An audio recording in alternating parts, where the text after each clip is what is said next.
Hello friends. आज हम आपके लिए लाए हैं श्री महात्रेया रा द्वारा लिखित पुस्तक अप्रेषित पत्र। आइए शुरुआत करते हैं प्रस्तावना से। मेरे प्रिय पाठकों, मेरे जीवन ने मुझे जीना सिखाया है। रूपांतरण के लिए मेरे पास आने वाले जिज्ञासुओं ने किसी न किसी रूप में मेरा भी रूपांतरण ही किया है। मेरा हर शिष्य मेरा गुरु रहा है। जीवन के प्रति अपनी इस समझ व बोध को मैं संरक्षित कर देना चाहता हूँ। पुस्तकें दरअसल छपे हुए पृष्ठों में संरक्षित कर दिए गए शब्द ही तो है। इसीलिए अप्रेषित पत्र नामक यह पुस्तक आपके हाथों में है। इसके माध्यम से मैं आपके दिलो दिमाग तक पहुंचना चाहता हूँ। कृपया मुझे आने दीजिए। आइंस्टाइन ने अपना पूरा जीवन लगाकर इस विश्व को कुछ नए सिद्धांत दिए और तब से विश्व की काया पलट होती चली गई। एडिसन के जीवन ने विश्व की जीवन शैली ही बदल डाली। महात्मा गांधी और नेल्सन मंडेला ने एक नई संस्कृति को जन्म दिया। मिल्टन व टैगोर ने काव्य की परिभाषा बदल दी। त्यागराज ने संगीत को पुनः परिभाषित किया।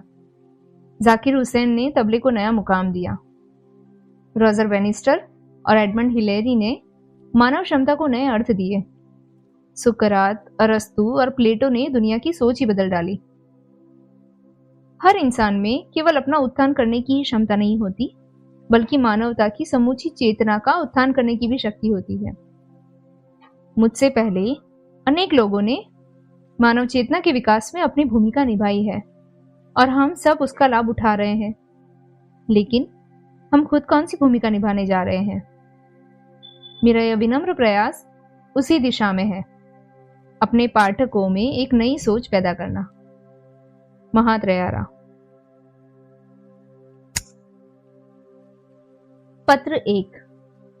आज आपको ईश्वर की ओर से उपहार में मिला है। किसी चीज के पीछे छिपी भावना को पहचान लेने से वह चीज उपहार बन जाती है, और उस भावना को न पहचानने से उपहार भी केवल एक चीज बनकर रह जाता है।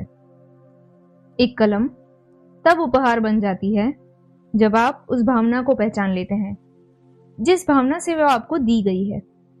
जब आप अपने लालन पालन में रची पसी अपनी माता पिता की भावना को पहचान लेते हैं, तब आपको अपना बचपन उपहार जैसा लगने लगता है। शिक्षा तब उपहार बन जाती है जब आप उस शिक्षक की भावना को पहचान लेते हैं जिसने अपना ज्ञान आप में उड़ेल दिया है। आपका जीवन स्तर तब उपहार बन जाता है जब उसके उत्थान के पीछे आप अपने नियोक्ता की भावना को पहचान लेते हैं। और संस्थान में हो रहा विकास और वृद्धि तब उपहार बन जाता है जब अपने कर्मचारियों द्वारा की गई मेहनत में आप उनकी भावना को पहचान लेते हैं। कोई चीज उपहार नहीं होती, बल्कि उपहार तो एक दृष्टिकोण है, उस चीज के पीछे छिपी भावना पर ध्यान देने का दृष्टिकोण। इस अर्थ में आज एक उपहार ही है। जिस तरह हर उपहार किसी न किसी स्रोत से आता है, उसी तरह आज रूपी बहुमूल्य उपहार भी आपको या तो ईश्वर की तरफ से भेंट में मिला है, या इसका अर्थ ये है कि आप अपना पिछला दिन जी चुके हैं। कल रात जो लोग सोए थे, उनमें से हर व्यक्ति आज सुबह जाग नहीं सका है, लेकिन आप तो सचमुच जागे हैं। यानी ऊपर विराजमान कोई शक्ति अभी आपको इस योग्य मानती है कि आपको एक और आज दिया जाए। आपको ये 24 घंटे दिए जाने के पीछे उस देवीय भावना को पहचाने। यह जान ले कि आपका आज ईश्वर की ओर से आपको दिया गया एक उपहार है। यह समझ ले कि उपहार के साथ किया गया दुर्व्यवहार उसके दाता के प्रति किया गया दुर्व्यवहार होगा। अपने जीवन का बर्बाद किया गया एक भी दिन इस उपहार दाता के साथ किया गया दुर्व्यवहार है, विश्वासघात है।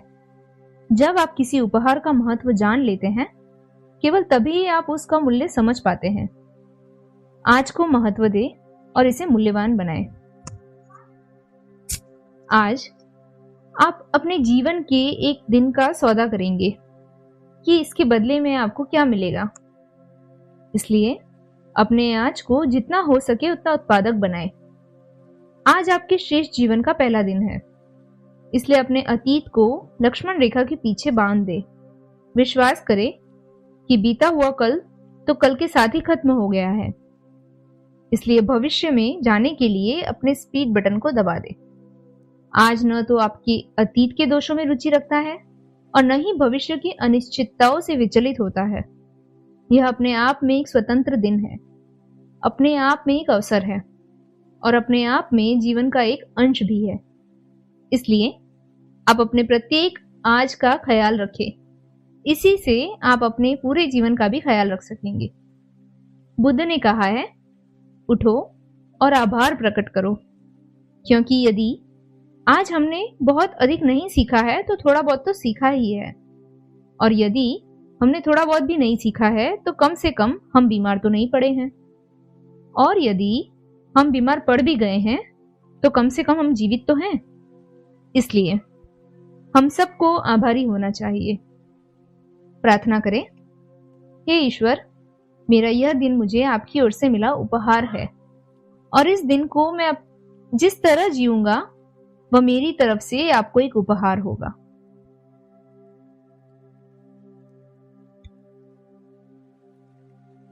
पत्र 2। शिखर पर पहुंचने का कोई आसान रास्ता नहीं होता। जब आप अपनी गाड़ी लेकर सड़क पर निकलते हैं तो आपको ट्रैफिक जाम तो झेलना ही पड़ेगा। अगर आप स्वास्थ्य चाहते हैं तो आपको स्वाद का लालच तो छोड़ना ही पड़ेगा। आय होगी तो आयकर भी चुकाना पड़ेगा। जीवन में आप जो कुछ भी चुनते हैं उसके साथ जुड़ी सुविधा और दुविधा, उसके फायदे और नुकसान, उसके सुख और दुख भी साथ चले आते हैं। बिना कांटों वाली गुलाब की झाड़ी ढूंढने में आप अपना समय व्यर्थ ही नष्ट करेंगे। जब आप सिक्के का एक पहलू चुनते हैं तो उसका दूसरा पहलू भी आप स्वतः ही चुन चुके होते हैं। एक कष्ट रहित, दुख रहित जीवन की इच्छा न करें। महात्माओं को भी कभी कष्ट या दुख रहित सौभाग्यशाली जीवन प्राप्त नहीं हो पाया है। ऐसा कोई जीवन होता ही नहीं है। इच्छाएं जितनी बड़ी होंगी, समस्याएं उनसे भी बड़ी होगी। जब आप चहलकदमी करना चाहते हैं तो शायद ही कोई समस्या हो, लेकिन जब आप मैराथन में दौड़ना चाहते हैं तो स्पष्ट है कि आपके सामने ऐसे कई मुद्दे आ खड़े होंगे जिनसे आपको निपटना पड़ेगा। जब आप केवल अपना वजूद बनाए रखना चाहते हैं तो आपके सामने कुछ छोटे मोटे मुद्दे ही आएंगे, लेकिन जब आप अपनी भीतरी शक्ति के उच्च स्तर पर जीना चाहते हैं तब आपको बड़े बड़े मुद्दों से दो चार होना पड़ेगा। किसी छड़ी का एक सिरा उठा लेने से उसका दूसरा सिरा भी आप उठा चुके होते हैं। यदि आप तराशे जाने के लिए तैयार हैं, तभी आप पूजनीय मूर्ति बन सकते हैं। शिखर पर पहुंचने का कोई आसान रास्ता नहीं है, और जो शिखर पर पहुंचे हैं वे आसानी से नहीं पहुंचे हैं। आखिर इतिहास पढ़ने वालों और इतिहास रचने वालों में फर्क तो होता ही है। बाइबल का अध्ययन करने वाले एक समूह में मलकाई 3:3 पढ़ा गया। वह ईश्वर चांदी को परिष्कृत व शुद्ध करने वाले की तरह विराजमान होगा। ईश्वर के लक्षण व स्वभाव के बारे में बात का क्या अर्थ निकलता है। उसी सप्ताह उस समूह की एक महिला ने सुनार से इस बात की अनुमति ली कि वह उसे काम करते हुए देखना चाहती है। उस महिला ने देखा कि सुनार ने चांदी को तपाने के लिए उसे आग की लपटों के ऊपर रखा। सुनार ने बताया कि चांदी की लपटों के बीचों बीच ठीक जगह पर थाम कर रखना पड़ता है जहां आग की लौ सबसे गर्म होती है, ताकि चांदी का सारा खोट, उसकी सारी अशुद्धता जलकर राख हो जाए। उस महिला ने सुनार से पूछा कि क्या यह सच है कि उसे इस दौरान पूरे समय आग के सामने बैठे रहना पड़ता है। सुनार ने इस बात की पुष्टि की और बताया कि उसे न केवल चांदी को थामे हुए आग के सामने बैठा रहना पड़ता है, बल्कि पूरे समय चांदी पर नजर भी बनाए रखनी पड़ती है। यदि चांदी ज्यादा समय तक आग की लपटों के बीच रही तो नष्ट हो जाएगी। तब उस महिला ने पूछा, आपको कैसे पता चलता है कि चांदी पूरी तरह से शुद्ध व परिष्कृत हो गई है? वह मुस्कुराया और जवाब में बोला, ओह, ये तो बड़ा आसान है, जब उसमें मेरी झलक दिखने लगे।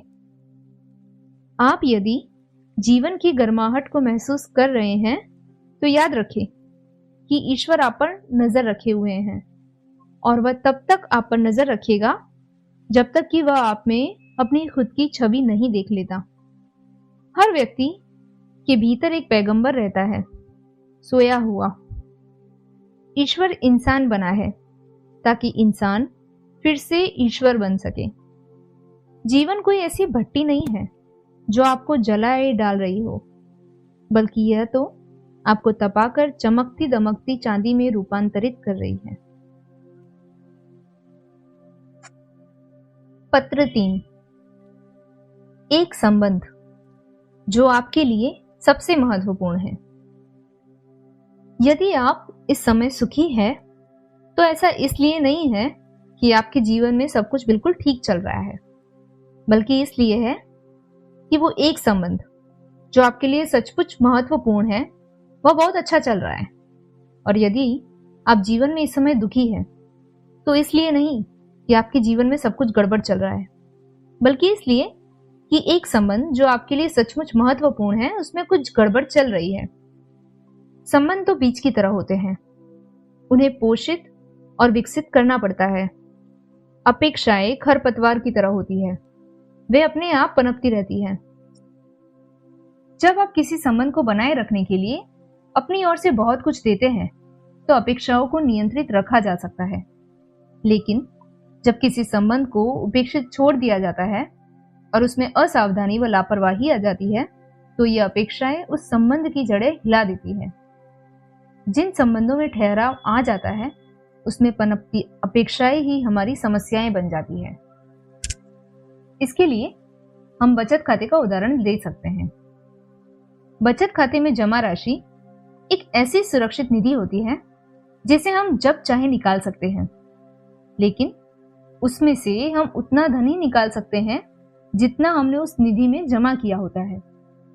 इसी तरह किसी संबंध में हम उतना ही पा सकते हैं जितना हमने उस संबंध को दिया होता है। एक ऐसे संबंध में जिसमें आपने पर्याप्त मात्रा में भावना की निधि जमा कर रखी है, वहां आपकी गलतियां सहन भी की जाती है और क्षमा भी। वहां आपकी आधी अधूरी बात का भी अर्थ समझ लिया जाता है, और कोई चूक हो गई हो लेकिन आपकी नियति की सराहना की जाती है। कुल मिलाकर संबंध अच्छा चल रहा होता है क्योंकि आपको अच्छा माना जा रहा होता है, और आपको अच्छा इसलिए माना जा रहा होता है क्योंकि आपने उस संबंध में सद्भावना की भरपूर निधि जमा कर रखी होती है। लेकिन कुछ संबंध ऐसे हैं जिनके बारे में हम ये मानकर चलते हैं कि ये तो बिल्कुल ठीक ही रहेंगे, इनमें कुछ गड़बड़ होने नहीं वाली, और इसीलिए इन संबंधों का पोषण तथा विकास करने की भी कोई जरूरत नहीं होती। अपेक्षाएं तो पनपती चली जाती है, लेकिन संबंध को बनाए रखने के लिए जरूरी कोशिशें नहीं की जाती। फलस्वरूप सद्भावना की जमा पूंजी चूक जाती है, बल्कि जितनी जमा की थी उससे भी अधिक निकाल ली जाती है। ऐसी स्थिति में आपके द्वारा बोले गए हर शब्द के लिए आप दोषी ठहराए जाएंगे। आपकी हर हरकत पर सही गलत का ठप्पा लगाया जाने लगेगा। वाक युद्ध छिड़ जाने और दरवाजा धड़ाम से बंद किए जाने जैसी घटनाएं आम हो जाएंगी। न तो आपकी किसी काम की प्रशंसा की जाएगी, न ही आपकी साफ नीयत का सम्मान किया जाएगा। ऐसा संबंध बारूदी सुरंग की जमीन पर चलने जैसा हो जाएगा, जहां कभी भी विस्फोट हो सकता है और कितनी भी बार हो सकता है। इसका समाधान बेहद आसान है। जमा करें और जमा करें और जमा करते रहें। किसी भी जीवन संबंध से कुछ भी लिए बिना तो नहीं रहा जा सकता, लेकिन हम हमेशा उसमें भरपूर जमा भी तो कर सकते हैं। किसी चीज में भी आप अपने समय का निवेश करते हैं, उस चीज में बढ़ोतरी होती ही है। संबंधों के पोषण के लिए भरपूर और बेहतरीन समय का निवेश जरूरी होता है। दूसरों की बात सुनने व समझने के लिए समय निकालें। जब भी संभव हो, अपनी बात इस तरह रखें कि आपको समझा जा सके। अपने प्रेम को जाहिर करे ताकि उसे महसूस किया जा सके। देने की नीयत रखे और लेने का सलीका भी सीखे। लेना दरअसल देने वाले के प्रति आदर दिखाने का एक तरीका है और यह एक बड़ी राशि जमा करने जैसा भी है। लगातार जमा करते हुए अच्छे संबंध बनाते चले और इस तरह अपने जीवन में खुशियां बढ़ते जाएं। पौराणिक कथाएं बताती हैं कि देवताओं के संबंधों में भी समस्याएं रही हैं। आपको एक अवसर मिला है कि आप देवताओं से एक पायदान ऊपर हो जाएं। अपने बच्चों के लिए हमें वह एकलौती कुरान है जिसे वे अपने जीवन में पढ़ेंगे। हमें वह एकलौता वेद है जिसे वे देखेंगे। वह एकलौती बाइबल है जिसे वे अनुभव करेंगे। वह एकलौता धर्म है जिनका वे अनुसरण करेंगे। आपका व मेरा जीवन उनके लिए या तो एक चेतावनी बनेगा या एक मिसाल। मैं जानता हूं कि यह एक बड़ी भारी जिम्मेदारी है, लेकिन इसके अलावा क्या कोई तरीका है यह बताने का कि आप इस धरती पर उनसे पहले क्यों आए थे? पत्र 4। आप अपने जीवन में आई किसी भी चीज से ज्यादा महत्वपूर्ण है। पत्नी के जन्मदिन पर पति ने उसे एक कार उपहार में दी। पहले उसने कार की चाबियां सौंपी, फिर एक पैकेट दिया जिसमें पत्नी के ड्राइविंग लाइसेंस सहित अन्य तमाम कागजात थे। इसके बाद उसने देर तक पत्नी का आलिंगन किया। फिर उसने प्रस्ताव रखा कि मैं बच्चों का ध्यान रखूंगा, तुम कुछ देर अपनी नई कार की सवारी का आनंद लो। पत्नी ने उसे धन्यवाद दिया, उसका चुंबन किया और फिर कार लेकर चल पड़ी। वह मुश्किल से 1 किलोमीटर ही गई होगी कि उसकी नई नवेली कार सड़क के डिवाइडर से जा टकराई। उसे खुद तो कोई चोट नहीं आई, लेकिन कार में गहरी खरोंच पड़ गई। यह देखकर वह अपराध बोध में डूब गई। अब मैं उनसे क्या कहूंगी? यह सब देखकर वे क्या कहेंगे? उसके दिमागों में विचारों का तूफान चल ही रहा था कि पुलिस भी आ पहुंची। उन्होंने कहा, क्या हम आपका लाइसेंस देख सकते हैं? उसके हाथ अभी भी कांप रहे थे। उसने वह पैकेट उठाया जो उसके पति ने उसे दिया था। उसमें से लाइसेंस निकालते हुए उसकी आंखों से आंसू बहने लगे। तभी उसका ध्यान उस पैकेट पर लगी हुई एक पर्ची पर गया जिस पर उसके पति ने अपने हाथ से लिखा हुआ था, प्रिय, यदि कोई दुर्घटना घट जाए तो प्लीज यह याद रखना कि जिसे मैं प्रेम करता हूं वह तुम हो, कार नहीं, तुम्हें प्रेम करने वाला। वे लोग भाग्यशाली हैं जो समझ चुके हैं कि उन्हें व्यक्तियों से प्रेम करना है और वस्तुओं का उपयोग करना है, न कि वस्तुओं से प्रेम करना है और व्यक्तियों का उपयोग करना है। कार में एक खरोंच लगने से हमारा ब्लड प्रेशर बढ़ जाता है, लेकिन अपने दिल पर लगने वाली खरोंच की शायद ही हम परवाह भी करते हैं। मैं एक ऐसे व्यक्ति को जानता हूं जिसने एक शिल्पकृति को जानबूझकर फर्श पर दे मारा और कहा, मैं पिछले 18 साल से इसलिए तनावग्रस्त हूं कि कहीं ये गिरकर टूट ना जाए। मैंने सोचा कि आज दिखा ही दिया जाए कि बॉस कौन है, ताकि मन में शांति तो रहे। मैं एक ऐसे व्यक्ति को जानता हूं जिसने अपने परिचितों को इसीलिए दावत दी कि उसकी मर्सिडीज बेस कार को एक दुर्घटना में टक्कर लगी और अब वह कबाड़ बन चुकी थी। उसने बताया, हालांकि कार बिल्कुल कबाड़ हो गई थी, लेकिन मुझे कुछ नहीं हुआ, जबकि मैं उसके अंदर ही था। मैं सही सलामत हूं, तो दूसरी कार भी खरीद सकता हूं। लेकिन अगर कार बिल्कुल सही सलामत रहती और मैं ऊपर चला गया होता तो सब कुछ बेकार था। हमारा जीवन सस्ती सी खिलौना कार से शुरू हुआ था।